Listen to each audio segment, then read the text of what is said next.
Halo teman-teman, Assalamualaikum warahmatullahi wabarakatuh. Alhamdulillahirrabbilalamin. Hari ini teman-teman sudah melewati hari ke-11 Ramadan. Teman-teman tetap semangat ya buat menjalankan ibadah puasa, menjalankan sholat tarawih, dan banyak ibadah-ibadah yang bisa teman-teman kerjakan di bulan Ramadan ini. Yap, betul, salah satunya adalah membaca Al-Quran. Gimana membaca Al-Qurannya? Berhasil sudah satu juz satu hari? Insya Allah ya. Kita sama-sama mengingatkan, boleh kita mengingatkan untuk terus berlomba-lomba dalam kebaikan, terutama di bulan suci Ramadan ini.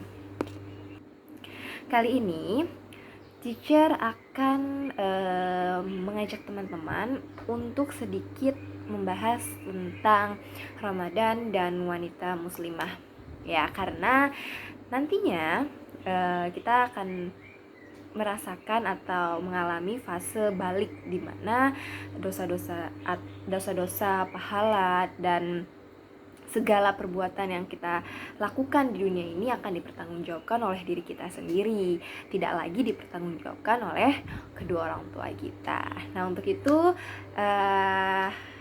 teacher akan membahas sedikit di sini tentang Ramadan dan wanita muslimah.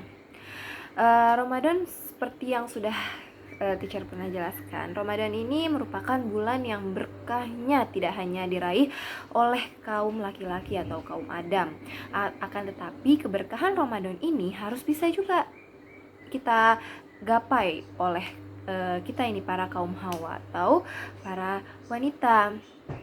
Sebab di dalam bulan suci Ramadan ini kita ini seperti sedang berlomba atau dikenal dengan bulan musabakoh ya.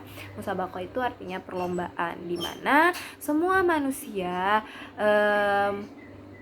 dianjurkan untuk meningkatkan ibadah dan keimanannya di bulan ini. Ya, tapi dengan catatan kita tidak meninggalkan kewajiban kita sebagai sesama manusia. Misalnya ya, untuk sekarang teman-teman mungkin sebagai anak. Nah, di sini kewajiban teman-teman untuk membantu orang tua juga jangan sampai ditinggalkan. Hanya karena teman-teman pokoknya pengen ngejar ibadah-ibadah yang ada di bulan Ramadan. Nggak seperti itu ya. Kita harus tetap membantu orang tua kita selama di rumah. Banyak sekali kan ibadah-ibadah yang kita bisa kerjakan. Salah satunya mungkin tarawih.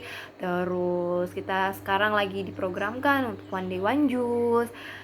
Lalu banyak sekali amalan-amalan yang bisa kita kerjakan. Nah, di sini ada firman Allah di dalam surat An-Nahl. Inilah diantara seutama-utamanya amalan yang pelakunya dijanjikan oleh Allah Ta'ala dalam firman-Nya. Silahkan teman-teman boleh dilihat surat An-Nahl ayat 97. Barang siapa yang mengerjakan amal soleh, baik laki-laki maupun perempuan dalam keadaan beriman, maka sesungguhnya kami akan berikan kepadanya kehidupan yang baik, dan sesungguhnya akan kami beri balasan kepada mereka dengan pahala yang lebih baik dari apa yang telah mereka kerjakan. Bisa kita ambil kesimpulan, Allah tidak membeda-bedakan antara perempuan dan laki-laki. Ketika teman-teman niat beribadah secara ikhlas dan tulus untuk menggapai ridho Allah, Allah akan memberi balasan berupa pahala, dan itu akan lebih dari apa yang telah teman-teman kerjakan. Masya Allah ya, ternyata Allah menjanjikan untuk memberikan lebih dari apa yang telah kita kerjakan. Mungkin di sini teman-teman, bukan hanya teman-teman, mungkin di sini teacher sendiri merasa agak kesulitan untuk membagi waktu ya, apalagi ibadah itu membutuhkan beberapa menit di dalam hari-hari kita. Misalnya kayak sholat tarawih, kita membutuhkan waktu beberapa puluh menit, lalu tilawah berjam-jam karena kita harus menyelesaikan satu juz, kita memiliki target untuk satu juz. Namun sebagai muslimah yang soleh atau yang sedang belajar untuk menjadi soleha, tantangan seperti ini hendaknya dijadikan sebagai batu loncatan untuk lebih semangat dan tekun dalam mengatur waktu-waktu ibadah dan mengisinya hingga tak ada yang terbuang sia-sia. Jadi waktu-waktu kita, terutama yang sedang ada di rumah nih, Mungkin banyak yang bilang bosan banget di rumah, nggak ngapa-ngapain. Padahal itulah kesempatan kita untuk lebih giat lagi dalam beribadah. Jangan sampai waktu yang telah Allah berikan kepada kita buang sia-sia hanya untuk melakukan kegiatan yang tidak bermanfaat. Nauzubillahi min zalik. Di sini sebagai wanita kita tidak akan terlepas dari yang namanya haid atau menstruasi. Seperti yang teman-teman sudah ketahui juga, ketika wanita sedang mengalami fase menstruasi, mungkin di sini teman-teman belum dalam fase tersebut, tapi akan dalam fase tersebut nanti. Nah, ketika teman-teman mungkin nanti sudah masuk ke fase haid atau menstruasi, teman-teman banyak ya ibadah yang tidak boleh dikerjakan ketika kita sedang halangan atau sedang menstruasi. Salah satunya ya ada sholat, lalu ada puasa, karena hukumnya haram ketika wanita yang sedang haid itu berpuasa. Tapi sayang banget ya ternyata ketika dalam bulan Ramadan lalu kita sedang haid, sayangnya teacher, kita nggak bisa beribadah secara maksimal. Bukan berarti kita nggak bisa beribadah. Banyak sekali ibadah yang tetap bisa kita kerjakan.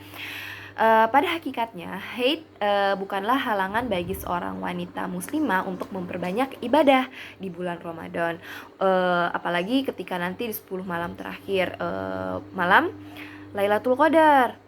Di sini di dalam hadis riwayat Bukhari, jika seorang hamba sakit atau melakukan safar, maka amalan-amalan yang ia tinggalkan tetap diberikan pahala atasnya seperti tatkala ia mukmin dan sehat. Ya, kita tahu ya, kita nggak boleh, sudah kita ketahui kalau kita itu tidak boleh melaksanakan sholat, puasa, atau mungkin baca Al-Quran. Namun di sini ada yang ingin teacher garis bawahi, oke? Tapi sebelumnya teacher akan sebutkan ya beberapa amalan yang bisa kita kerjakan selama mungkin kita ini sedang haid, atau kita bisa kasih tahu nih ke kakak atau ibu kita apa sih amalan-amalan yang boleh kita kerjakan selama menstruasi. Salah satunya yang pertama nih ya, ada 3 amalan. Yang pertama ada memperbanyak doa dan zikir. Di dalam hadis riwayat Abu Daud, Tirmizi dan Ahmad, ya nisa al-mu'minain alaikunna bitahlili wa tasbih. Wahai sekalian wanita beriman, perbanyaklah tahlil. Tahlil itu la ilaha illallah dan tasbih subhanallah. Utamanya di malam-malam hari bulan Ramadan, terkhusus lagi pada sepertiga malam yang terakhir dan 10 malam terakhir bulan Ramadan untuk mengejar Lailatul Qadar. Jadi walaupun kita sedang haid, kita ini malah dianjurkan untuk memperbanyak zikir dan berdoa, karena doa itu tidak mengenal waktu ya. Kita boleh kapanpun berdoa, tapi ada waktu-waktu di mana doa kita akan seperti anak panah yang kita tarik gitu, itu akan tepat kena sasaran. Lalu yang kedua, membaca Al-Quran. Baca Al-Quran di sini teacher mau tekankan, kita boleh belajar Al-Quran, lalu kita boleh murojaah, lalu kita boleh menghafal kembali hafalan yang surat-surat yang telah sedang kita hafal gitu. Tapi dengan catatan tidak menggunakan Al-Quran yang tidak ada terjemahannya. Jadi kita boleh nih sebenarnya murojaah atau membaca Al-Quran dengan menggunakan Al-Quran yang ada terjemahannya atau menggunakan handphone. Kalaupun kita ragu, kita boleh minta tolong gitu ya sama mama kita, umi kita, ibu kita untuk membantu membukakan surat yang sedang kita hafal, lalu minta tolong dibukakan dan kita tidak menyentuh mushaf tersebut gitu. Jadi boleh dengan catatan tidak menggunakan mushaf yang tidak ada artinya, atau kita boleh menggunakan handphone dan Al-Quran yang ada artinya, ada terjemahannya, itu boleh. Seperti itu. Lalu yang ketiga adalah banyak bersedekah. Bersedekah justru nih ya, di dalam bulan Ramadan itu pahala kita dalam beribadah akan berkali-kali lipat. Jadi jangan mau merugi, jangan sampai kita mau rugi karena kita tidak bersedekah, kita tidak berbagi ke sesama manusia. Jadi boleh mungkin dari sekarang disiapkan satu celengan khusus untuk sedekah kita. Nanti ketika hari keberapa Ramadan, misalnya hari ke-12 atau 13 Ramadan, kita hitung berapa jumlah uang yang ada di dalam celengan tersebut dan kita berikan, boleh dalam berupa takjil, boleh berupa uang ke orang-orang yang membutuhkan, seperti itu. Lalu ada tambahan satu lagi, yaitu memperbanyak amalan-amalan kebaikan. Misalnya kita lagi halangan dan tidak bisa ikut berpuasa, sayang ya. Ya nggak sayang juga sebenarnya, karena memang tidak boleh berpuasa seperti itu. Tapi kita memperbanyak amalan, misalnya kita membantu untuk menyiapkan buka puasa. Nah, itu Allah akan hitung sebagai amalan kebaikan. Kita membuatkan teh buat orang tua kita lalu membantu menggoreng misalnya tempe goreng, lalu kita menghidangkannya di meja makan. Nah, itu insya Allah akan menjadi pahala yang sama ketika kita tidak dapat ikut berpuasa. Nah, begitu teman-teman. Sekian dari teacher. Insya Allah kedepannya kita akan lebih semangat lagi ya dalam menggapai bulan Ramadan, menggapai pahala di bulan Ramadan ini. Jangan sampai jadi orang yang rugi. Tahun kemarin kita sudah baik, tapi tahun ini kita harus jauh lebih baik. Saling mengingatkan dalam kebaikan. Kita saling berlomba boleh untuk terus beribadah lebih baik lagi, lalu mengingatkan untuk tilawahnya tetap 1 juz 1 hari, seperti itu ya teman-teman. Jaga kesehatannya. Salam buat bunda, salam buat ayah, salam buat mama, salam buat papa. Semoga teman-teman tetap Allah jaga ibadahnya, tetap Allah berikan semangat di dalam diri teman-teman untuk terus bersemangat dalam beribadah. Oke teman-teman, sekian. Assalamualaikum warahmatullahi wabarakatuh.